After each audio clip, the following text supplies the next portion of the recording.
Magnitude of the change in oxidising power of MnO4 minus to Mn2+। देखो MnO4 minus जो है वो Mn2+ में कन्वर्ट हो रहा है, तो 4 वाटर रहे होंगे, 8 H+ रहे होंगे, 5 इलेक्ट्रॉन और ऐड हो गए होंगे।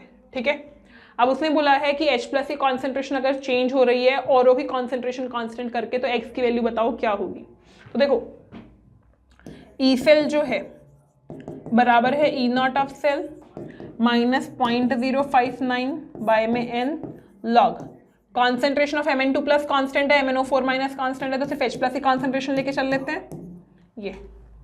ठीक है, अब देखो, अब मुझे E1 जब कॉन्सेंट्रेशन 1m थी तो E0 सेल सेम रहेगा माइनस 0.059 बाय में n लॉग 1 डिवाइड बाय 1 की कॉन्सेंट्रेशन की पावर 8। तो ये लॉग 1 की वैल्यू 0 हो गई, तो ये कैंसिल हो गया, तो E1 जो है वो बराबर होगा E0 सेल के। ऐसे E02 निकालेंगे, E02 क्या आ जाएगा, E2 क्या आ जाएगा, E0 of cell minus 0.059 divide by n log concentration H+ की कितनी है 10 की पावर -4, तो उसकी पावर 10 की पावर -32। E0 सेल को E1 लिख सकते हैं, n की वैल्यू 5 है, लॉग 10 की पावर 32 हो जाएगा ये।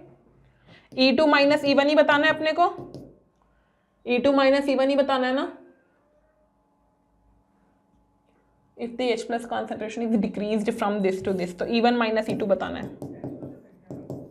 तो 0.059 डिवाइड बाय 5 इंटू 32, इसको सॉल्व करो, आंसर आ जाएगा। सॉल्व करो इसको,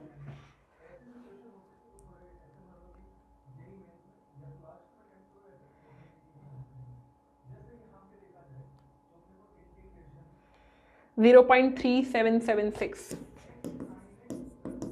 वोल्ट आ रहा है।